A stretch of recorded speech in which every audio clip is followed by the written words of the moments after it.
Hey guys, we're back again. Today I'm going to be doing another video in the life of the Google Pixel 7.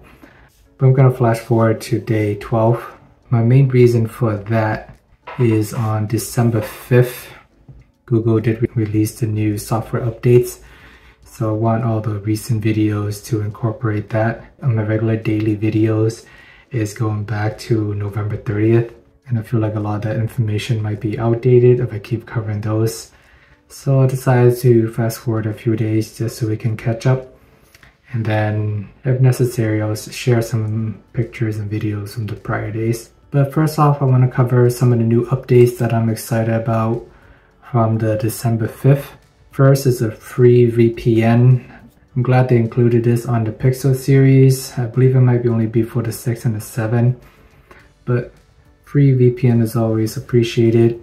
You can surf the web using a different IP address, not having to worry about people tracking you down or anything like that. I believe today, if you get the Google Drive plan for the 2 terabyte, you can get the free VPN as well. And you can get that on iPhone or any other devices. But it's nice that Google did include it on the Pixel series. I'm curious to how long they will keep this for though. Google first initially released the Pixel 1. They offered unlimited Google Photo uploads. And then the next generation or two, they offered only Google Photos upload, but not at the original quality. And then now they're just all gone altogether. So that's kind of the first thing I'm thinking about. But for now, it's a free VPN on the Pixel 7 and the 7 Pro. Maybe the 6 as well, I forget. But it's nice to see that Google is keeping their promises and they're giving you more software and more features. They continue to update the devices. So you're getting more for your phone. It's technically getting better over time. So good job there, Google. And for the Google Pixel 7 Pro, I noticed for gaming, it still does get a little bit warm, but maybe not as bad as before. So they're doing something right. It's not 100% fixed yet, but it's something I'll continue to monitor. Did want to share that update with you guys. And for the recording app, something I was really looking forward to was the speaker label. But for some reason, the recording app is not updated on my Google Pixel 7 Pro. I'm on the latest software, all the apps is already installed. It works on my regular Pixel 7 though, so that's something I wanted to point out. I'm not sure if any of you guys are having similar issues, but I don't think most people will have 2 phones to compare. I just restarted my Google Pixel 7 Pro and still no label function there. So I'm not sure what's going on. Let me know if you guys find a way around it. My software is all updated, the app is all updated, but for some reason this function is not on my Google Pixel 7 Pro. It is on my regular Pixel 7, and I did test it on a meeting where I had 4 different people on the call, including myself, and the results are actually disastrous. One other thing I did notice, it just labeled everyone as speaker 1, 2, 3, 4, 5. I wish it was smart enough to name the speaker as the conversation flows, if that even makes sense. So for example, if speaker 1 says, "Hello, John," and then speaker 2 respond back saying, "Oh, hello, Mary," it should automatically label speaker 2 as John, and then maybe label speaker 1 as Mary. I don't know, maybe the algorithm might be too complicated. I guess for now, even them having that break and being able to tell the difference between speaker 1 and 2 is already a big improvement. But I noticed when I was in a call with 4 people, it gets really insane, and then the Google AI does get confused with the various speakers.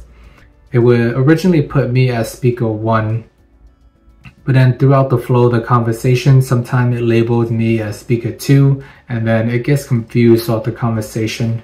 So there's a lot of flaws in the current recording app. So my suggestion there is maybe use it in a call with only 2 people. I think it will be a little bit easier to tell the difference. Maybe it will even do better in the case where it's only one male and one female. That way it'll be even more distinct. So that is just some of my initial impression. So after I got off the call with 4 people, I went back in the transcription app, tried to rename all the speakers, and at some point I got myself confused who all the speakers are. All the speakers were kind of mislabeled. Sometimes it has me as speaker 1, speaker 4, and it was a lot of effort, and then I eventually gave up halfway through. So that has been my initial impression so far with the Google transcription recording app that I was really looking forward to. In a perfect world, all the voices would line up correctly to one speaker, or it might even auto rename itself. But we're not quite there yet. It's still better than nothing. I'll continue to play around with it just to see if there's better workaround. But I'm sure Google will improve this over time. In terms of the settings, I turned haptics keyboard off just to save some battery. Always on display, I currently have it on. It's always been a favorite feature of mine, so cannot turn that off. I do like with the new update, when you go into the battery settings, it finally shows you the screen on time and all the battery information as of the last full charge.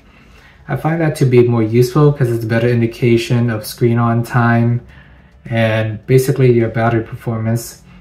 Previously, before the update, it would show a 24-hour session, but that can mean a lot because sometimes you charge your phone a few times throughout that 24-hour session, and it's hard to tell how the phone is performing on a day-to-day basis. But now the battery information is more clear. It is based on the last full charge. So I do appreciate that update. It's a lot easier to read and understand. I played around with the Snapchat zoom camera. It is still a little bit funky, and I had the same issues with the regular Pixel 7. When I'm zooming in and out, it just zoom in too much and then zoom out too much. It's really hard to control. And I think that just might be an Android app support problem.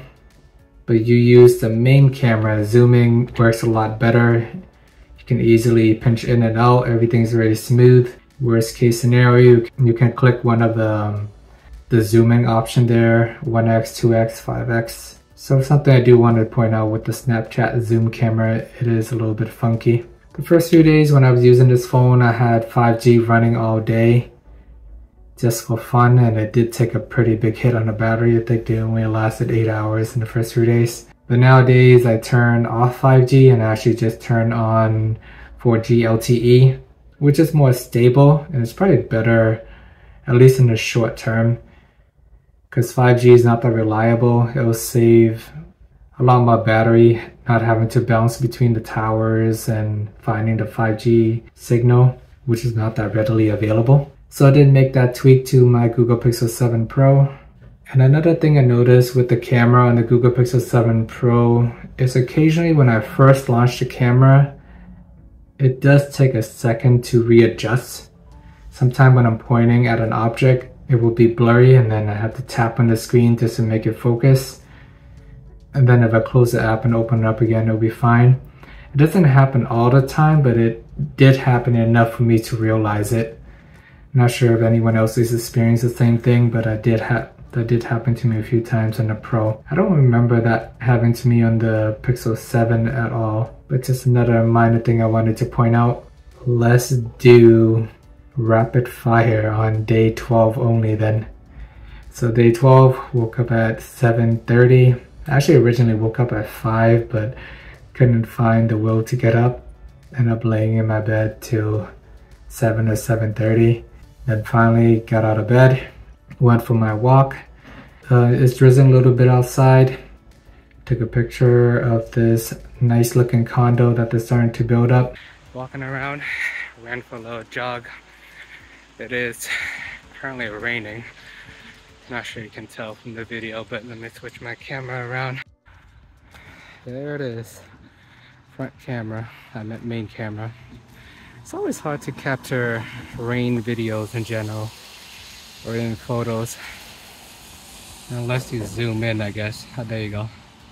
Now you can see the rain. It's actually raining harder than it looks in the video. but time to retreat back home and get ready for work. Still a little sick, but I'm improving every day. Going back to my old apple routine. Here's the apple at 1x, and here's the macro apple. Here's some video of me using the recording app. It's kind of funny, I had the update since December 5th, and I haven't had a lot of meetings since then to be able to use this function. But now that I finally get to use it, I am slightly disappointed. It was a pretty busy day at work, so pretty much just banged through my 9 to 5. Did manage to find time for a walk during lunch. For dinner, we had some fish, ribs, veggies. Finally, time of death is around 7:15, 7:30 or so. That gives it about 12 hours of battery life since I woke up. Screen on time is only 4 hours, so still disappointing for a Pro model. Idle time is still pretty decent, however. Did not do anything too crazy. Mostly been playing this township game for like an hour. Apparently it says I've been listening to YouTube for 7 hours. Not sure how accurate that is. I mean, I do play it off and on throughout the day. Maybe between that and YouTube music, I do flip back and forth. But I only use 7% of the battery, so that's not the biggest thing that is draining my battery here. The screen probably drained the battery the most at 11%. And then we have this game sucking up 16% of my battery with an hour of usage. Got some Snapchat, Google Photos, YouTube music, all of those less than an hour. My recorder app was only on for 38 minutes.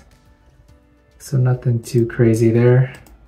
Alright guys, there you have it. Day 12 with the Google Pixel 7 Pro, along with some other general thoughts and initial impression with the new update on December 5th. Let me know if there's anything else you want me to cover in the next video. Please check out the previous day 5 if you haven't already. Remember to like and subscribe, and see you guys in the next video.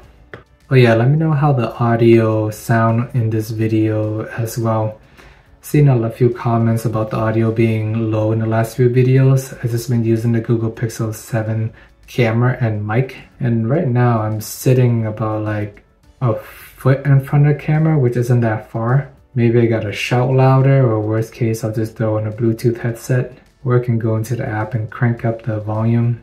I'll try to do that and let me know if it sounds better. If not, I'll keep playing with my settings. Thanks again guys.